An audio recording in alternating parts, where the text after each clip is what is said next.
Now for this hour, we start with U.S. U.S. President Donald Trump has called for a thorough review of Afghan immigrants who entered the United States during the Biden administration.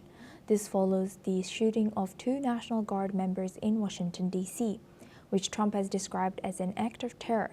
Let's listen into what he has said.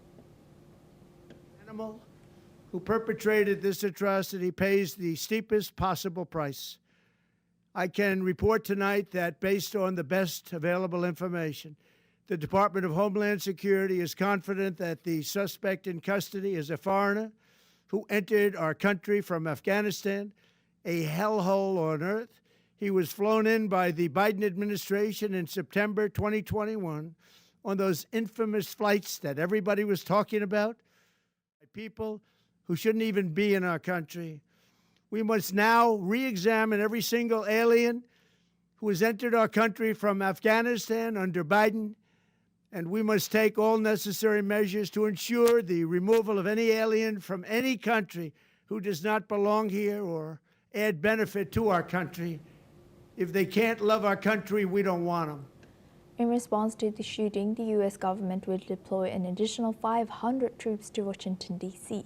Defense Secretary Pete Hegseth has emphasized that the move aims to ensure the safety and security of the capital, reinforcing the resolve to maintain safety in the city. Let's listen in.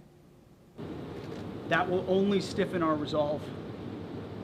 We will never back down. We will secure our capital. We will secure our cities. In fact, this happened just steps away from the White House. It will not stand. And that's why President Trump has asked me, and I will ask the Secretary of the Army, to the National Guard, to add 500 additional troops, National Guardsmen, to Washington, D.C. This will only stiffen our resolve to ensure that we make Washington, D.C. safe. While FBI Director Kash Patel has confirmed that the two troops were attacked in a horrendous act of violence, but clarified that earlier reports mistakenly stated they had died. Let's listen into what he has said. D.C., where 2 of our brave members of the National Guard and the Department of War were brazenly attacked in a horrendous act of violence. They were shot. They're in critical condition.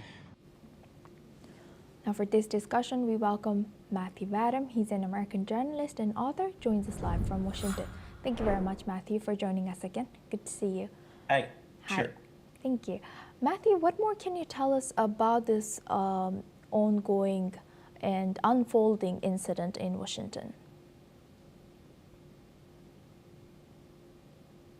Well, at somewhere around 2 o'clock this afternoon, a man walked up to a male and a female National Guardsman from West Virginia and shot them.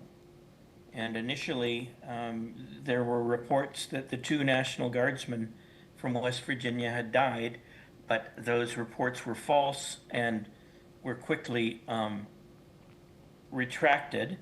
And right now, the authorities are trying to figure out the motive for the attack. But since the person is from Afghanistan and was admitted to the United States in 2021 under the Biden administration as part of a welcome program for Afghan people from Afghanistan, the suspicion is that this person was committing an act of jihad. In other words, was a Muslim,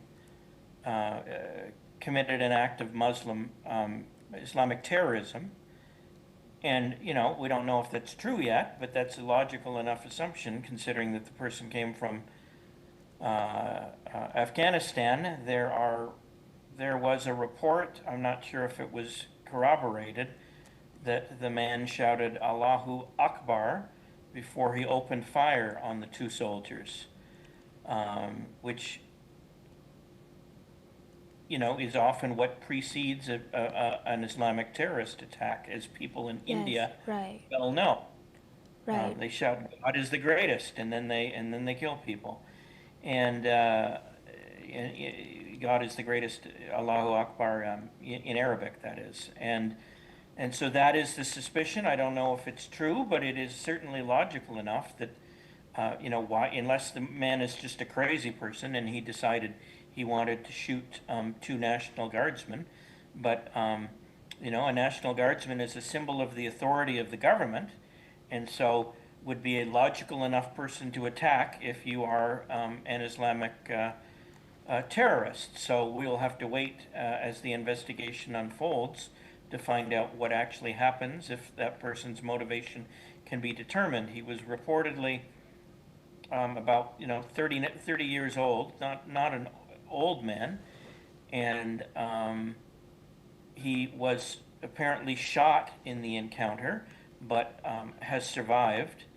I don't think that he is in critical condition. I'm not certain, but I know that the 2 National Guardsmen, the 2 soldiers from West Virginia, are reportedly in hospital in critical condition.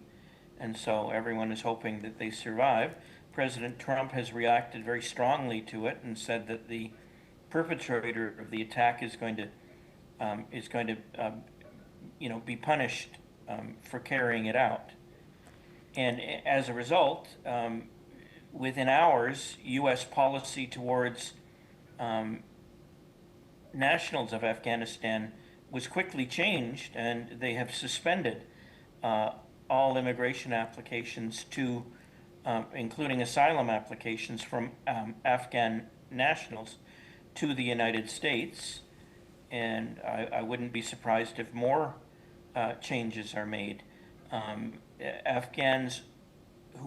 Afghanistan nationals who were admitted to the United States under the 2021 program, I believe that was under an immigration program called parole.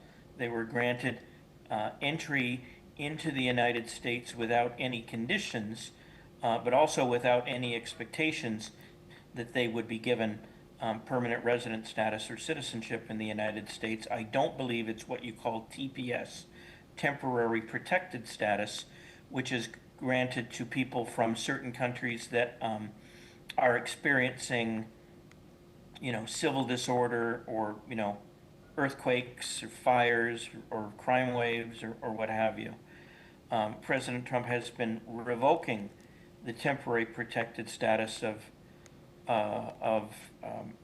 nationals of certain countries, and I wouldn't be surprised if he takes away whatever status Afghan nationals have as a result of this attack.